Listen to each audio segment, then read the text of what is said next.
Okay, this script has seen plenty of revisions because I'm struggling with how to talk about the topic. Indulging in fantasy is a healthy and oftentimes necessary thing to do with how crushing our day-to-day struggles can be, but there's more to reality than struggle, and escapism only diminishes the value of those wonderful moments. I want to talk about a manga whose themes revolve around that escapism, its trappings, and what it takes to grow and self-actualize. I want to talk about the humanism in death games and how they can be above the voyeuristic Rube Goldberg torture spectacles I proudly admit in indulging. Let's slice into the manga, Alice in Borderland. Before I begin, I'd like to thank each and every one of you for looking at the channel and supporting it with your eyeballs. Thank you for being dedicated listeners, everyone. As always, throw in your support if you can to subscribe to the videos and display your like or dislike of them, so I know what material is resonating with you all. Also comment. I enjoy reading your comments, and I wish there were more of them.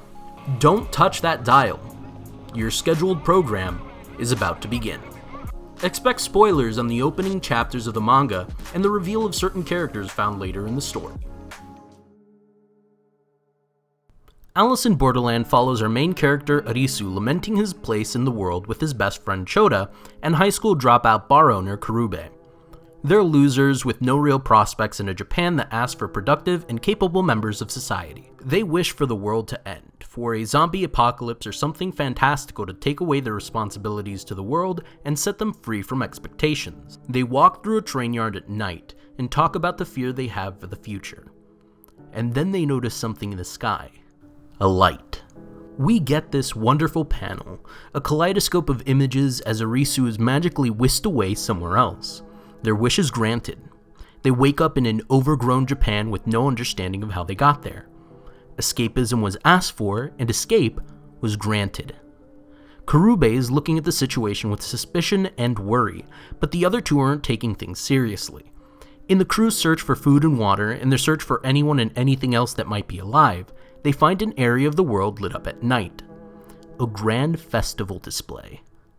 And here they find another character, a woman in office attire that some of our characters don't shy away from leering at. But it's odd, and she's nervous, realizing that they've never played in the games before. They have already stepped into the threshold.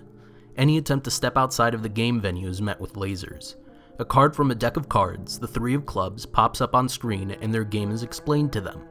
They must draw fortunes, and the luck of the fortune determines the difficulty of the question they'll receive.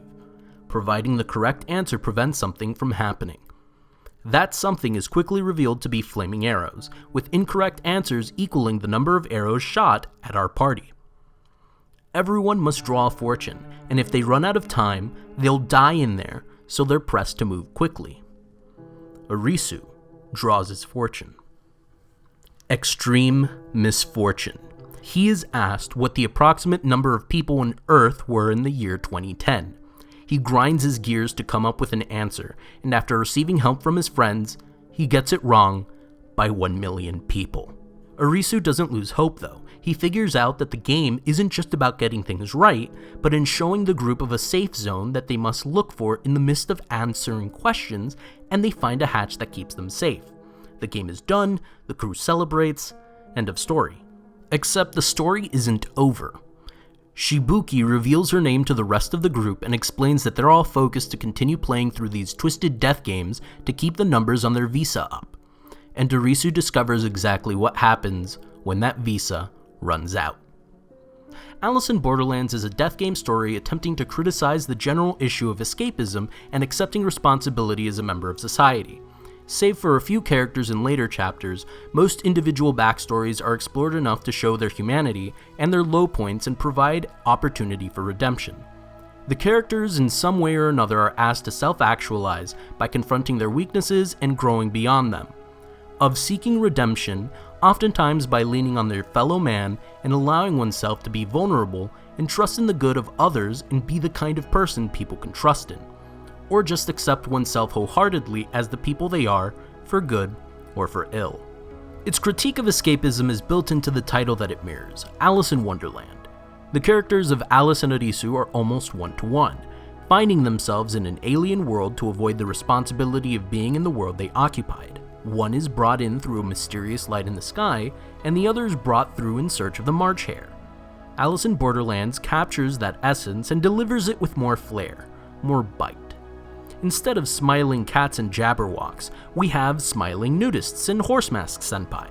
Instead of cake that makes you big and potions that make you small, you've got the prescient danger of one false move being your untimely demise. The story delivers these themes of trust and responsibility with its most poignant scene. Listeners, here's my spoiler warning. Skip to this time code on your screen now if you've become invested enough to follow Arisu down the rabbit hole. You ready? Arisu and Karube have returned from a successful game, having avoided death at the hands of Horse Senpai in an extreme apartment it game. While gone, Chota and Shibuki sleep with one another and become incredibly close. Shibuki becoming defensive for the sake of Chota due to their injury, and feeling threatened at the idea that Arisu and Karube might betray the group because they have more days on their visa than they do. Communications begin to sour, with Karube getting irritated at Chota over his petulant whining, and Shibuki making snide remarks at Karube over their dismissal of Chota's pain. They go to the next event in a dour mood, and prepare for a game, the Seven of Hearts. They're in this greenhouse and begin to play a game called Hide and Seek. The objective of this game is to end as the wolf, an odd suggestion because it is the wolf that benefits from hiding, and not the sheep. A person becomes a wolf by having their eyesight connect with another character. This is a game with an absolute winner. All hell breaks loose as Karube begins to chase down after Shibuki, the need for survival making him single-minded and vicious to survive.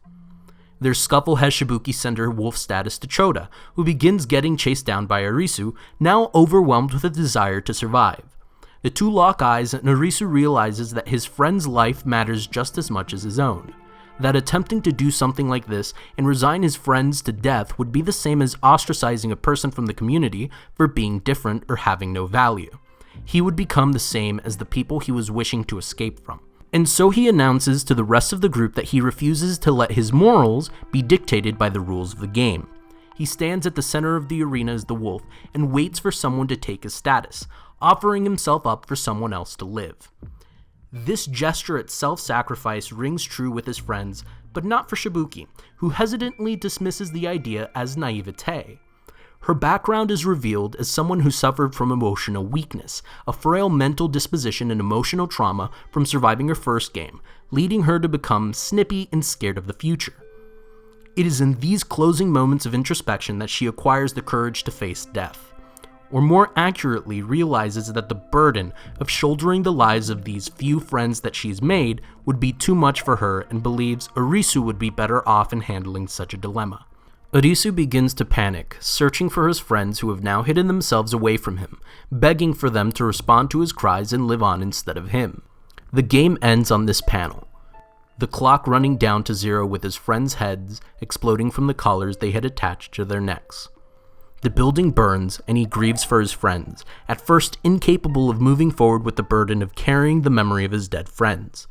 This survivor's guilt is complex, and is a burden and a rallying point that Arisu interacts with throughout the series. The turmoil of dealing with these feelings informing our main character's growth and his interactions with other characters across the other games.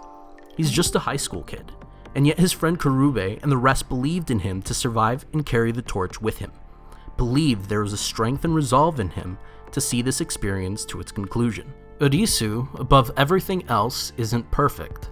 He's a messy teenager dealing with relationship anxiety, with trusting himself enough to hold others in his heart after having those he cared for so brutally ripped away from him. His growth is gradual and relies on not just his willpower, but the kindness of others to lift him up, in much the same way that our network of friends or family try to keep us afloat when times are tough. It is so gratifying watching Arisu confront the game and grow. Honestly, to watch all of the cast of characters grow in their own ways under the backdrop of a death game scenario. And believe me when I say that the death games here are creative and tense in all the right ways. My favorite games being found in the Prince of Hearts side story, and honestly just everything in the Aces arc. The story centers less on the games because the appeal is not just in figuring out how the character will survive the problem, but in caring about the character enough to root for them to avoid death.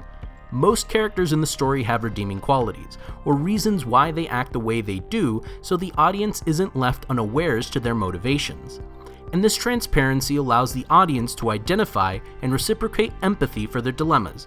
This isn't even mentioning the wider mystery surrounding why they're located where they are, or what privileges certain characters acquire over others. To get what I mean there, I guess you're just going to have to read it and find out.